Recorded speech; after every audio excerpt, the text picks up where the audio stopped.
Olá, meus alunos da quarta série. Estamos aqui nessa aula de história para rever o conteúdo que nós estudamos em sala de aula, que é a origem dos seres vivos.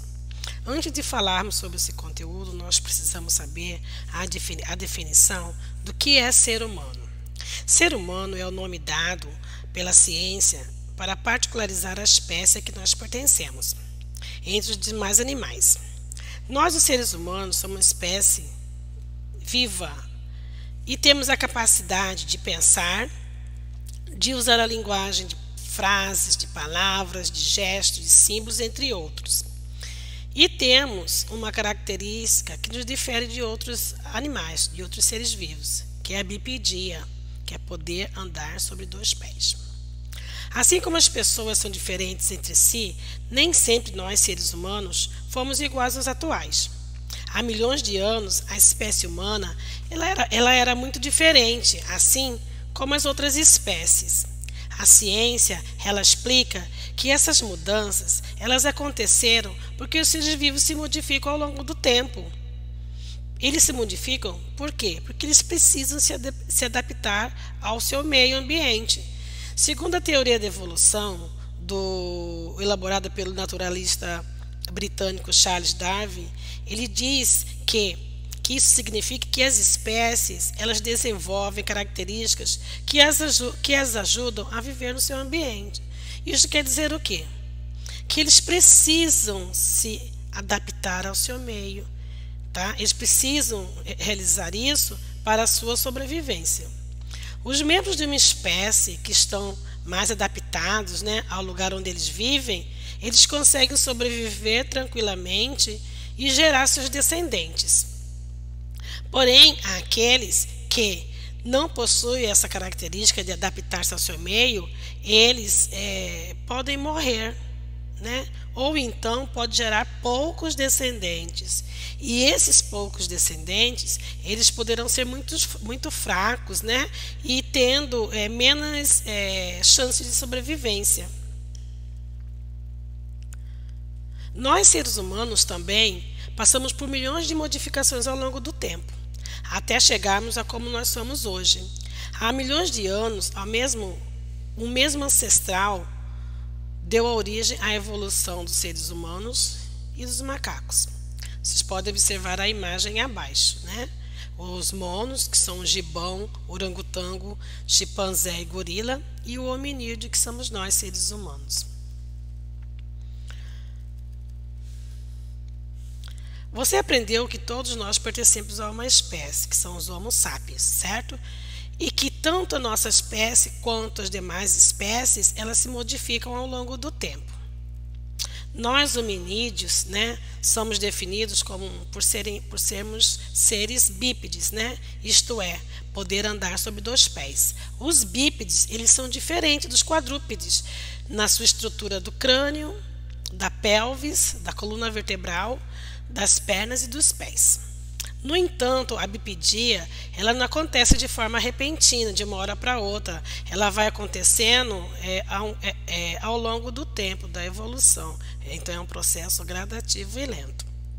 Durante muito tempo, os hominídeos eles ainda conseguiam viver em árvores, mas também conseguiam alternar, podendo andar no chão. Então, conforme acontecesse de acordo com suas necessidades, Por isso, eles ainda tinham braços longos e pernas curtas, e tinham os polegares dos pés igual aos das mãos. Assim, eles tinham capacidade tanto de andarem eretos, quanto para subirem em árvores. Isto se chama bipedia facultativa, quando ele poderia transitar, entre o ereto e poder, usava as mãos para poder subir em árvores. Assim, vocês podem observar a diferença entre o homem e os grandes primatas, que eram orangotango, gorila, chimpanzé e gibão. Então, vocês observem que a imagem, que foi de forma gradual, certo?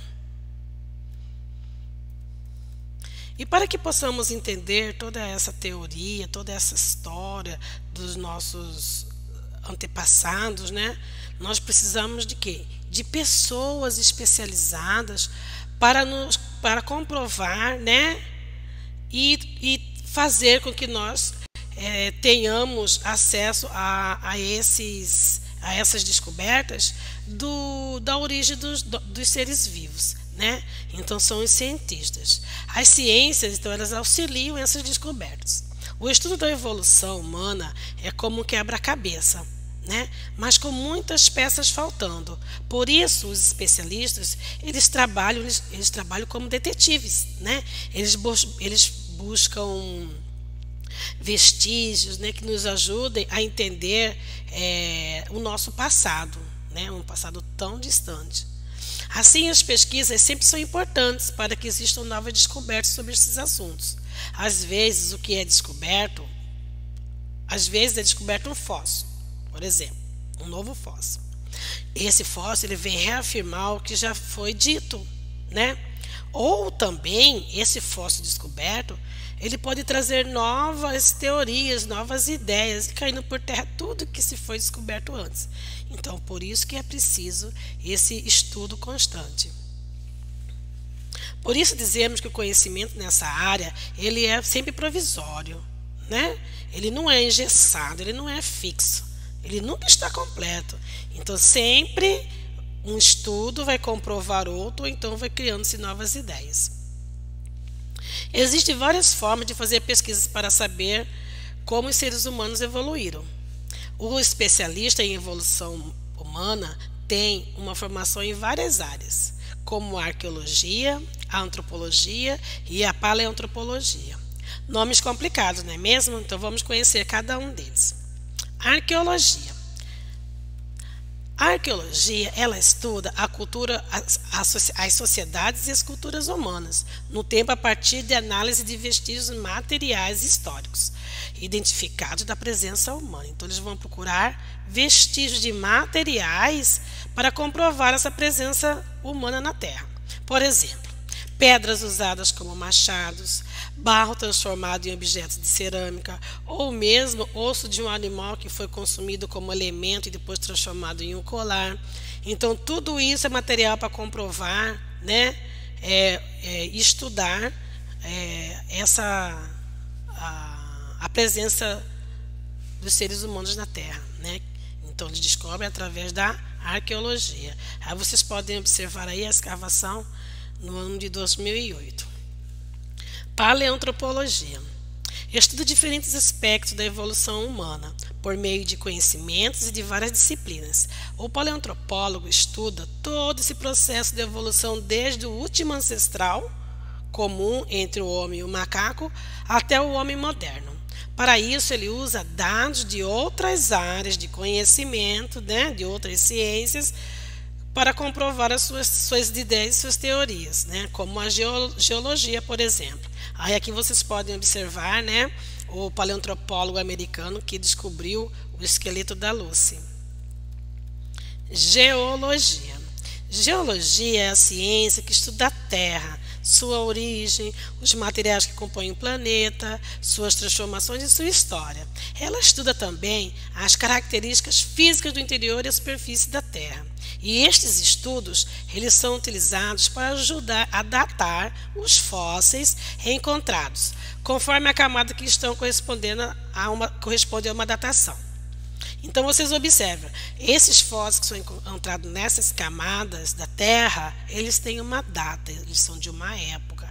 Então, esses cientistas, eles descobrem em que época que aquele ser existiu. Observa a imagem. Quanto mais baixa é a camada, mais antiga ela é. Estudando cada uma, os geólogos, eles conseguem dizer qual é a data que corresponde a cada camada. Assim, os arqueólogos e paleoantropólogos, eles podem saber que época são os vestígios encontrados em cada camada. Então, meus queridos alunos, vocês podem observar que uma ciência precisa da outra para poder comprovar suas ideias e teorias. Então, eu quero dizer para vocês que esse foi o conteúdo que nós estudamos em sala de aula. Eu quero dizer que esse conteúdo ele pode ser explorado através de leitura da apostila e espero que eu possa ter contribuído com vocês com essa videoaula para esclarecer algumas dúvidas. Então, eu quero agradecer por vocês estarem aqui assistindo esse vídeo. Beijão!